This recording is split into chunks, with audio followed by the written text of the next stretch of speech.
ಅರಸರುಗಳ 2ನೆಯ ಗ್ರಂಥದಿಂದ ವಾಚನ. ಅಧ್ಯಾಯ 20. ಹಿಜ್ಕೀಯನ ರೋಗ ನಿವಾರಣೆ. ಆ ದಿನಗಳಲ್ಲಿ ಹಿಜ್ಕೀಯನು ಮಾರಕ ರೋಗದಿಂದ ನರಳುತ್ತಿದ್ದನು. ಆಗ ಆ ಮೋಚನ ಮಗನು ಪ್ರವಾದಿಯೂ ಆದ ಯೆಶಾಯನು ಅವನ ಬಳಿಗೆ ಬಂದು, ನಿನ್ನ ಸಂಸಾರದ ವಿಷಯವಾಗಿ ವ್ಯವಸ್ಥೆ ಮಾಡು, ಏಕೆಂದರೆ ನೀನು ಉಳಿಯುವ ಹಾಗಿಲ್ಲ, ಸಾಯಬೇಕಾಗಿದೆ ಎಂಬುದಾಗಿ ಸರ್ವೇಶ್ವರ ಹೇಳಿದ್ದಾರೆ ಎಂದು ಕೇಳಿದನು.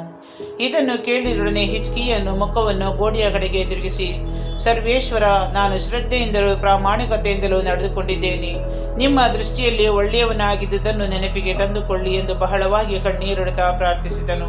ಯೆಶಾಯನು ಅರಮನೆಯ ಮಧ್ಯ ಪ್ರಾಕಾರವನ್ನು ದಾಟುವುದಕ್ಕೆ ಮೊದಲೇ ಸರ್ವೇಶ್ವರ ಅವನಿಗೆ, ನೀನು ಹಿಂದಿರುಗಿ ಹೋಗಿ ನನ್ನ ಪ್ರಜೆಗಳ ಒಡೆಯನಾಗಿರುವ ಹಿಜ್ಕೀಯನಿಗೆ, ನಾನು ನಿನ್ನ ಪ್ರಾರ್ಥನೆಯನ್ನು ಕೇಳಿದ್ದೇನೆ, ನಿನ್ನ ಕಣ್ಣೀರನ್ನು ನೋಡಿದ್ದೇನೆ.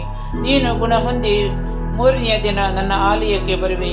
ಅದಲ್ಲದೆ ನಿನ್ನ ಆಯುಷ್ಯಕ್ಕೆ 15 ವರ್ಷಗಳನ್ನು ಕೂಡಿಸುತ್ತೇನೆ.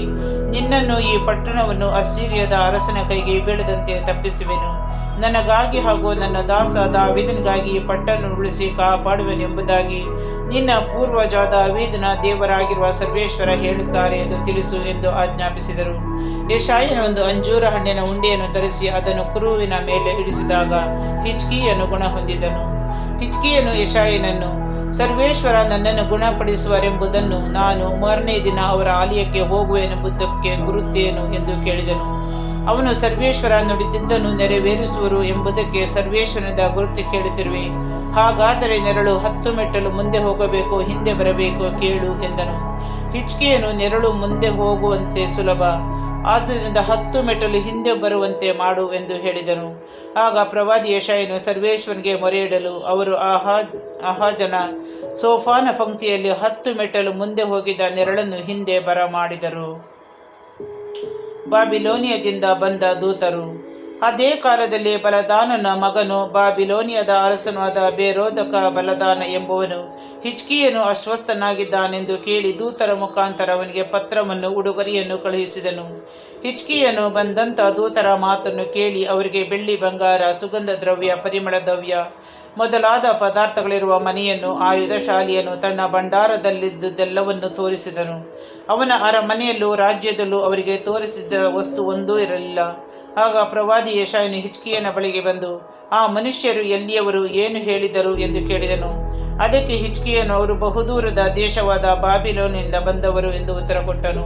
ಯೆಶಾಯನು ಮತ್ತೆ ಅವನನ್ನು, ಅವರು ನಿನ್ನ ಅರಮನೆಯಲ್ಲಿ ಏನು ನೋಡಿದರು ಎಂದು ಕೇಳಲು ಹಿಜ್ಕೀಯನು, ಅರಮನೆಯಲ್ಲಿರುವುದೆಲ್ಲವನ್ನು ನೋಡಿದರು. ನನ್ನ ಭಂಡಾರದಲ್ಲಿ ನಾನು ಅವರಿಗೆ ತೋರಿಸುತ್ತಿದ್ದ ಒಡವೆ ವಸ್ತು ಒಂದೂ ಇಲ್ಲ ಎಂದನು.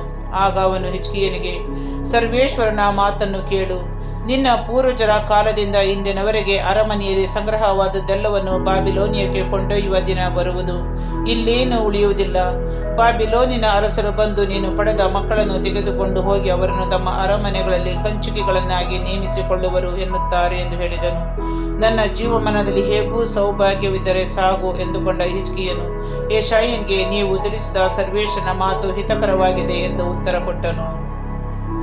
ಹಿಜ್ಕೀಯನ ಆಳ್ವಿಕೆಯ ಅಂತ್ಯ. ಹಿಜ್ಕೀಯನ ಉಳಿದ ಚರಿತ್ರೆ, ಅವನ ಪರಾಕ್ರಮ ಕಾರ್ಯ ಹಾಗೂ ಅವನ ಕೆರೆ ಕಾಲುವೆಗಳನ್ನು ಮಾಡಿಸಿ ಊರೊಳಗೆ ನೀರನ್ನು ತಂದ ವಿವರ ಇವು ಜುದೆಯ ರಾಜರ ಇತಿಹಾಸ ಎಂಬ ಗ್ರಂಥದಲ್ಲಿ ಬರೆದಿರುತ್ತವೆ. ಅವನು ಮೃತನಾಗಿ ಪಿತೃಗಳ ಬಳಿ ಸೇರಿದನು.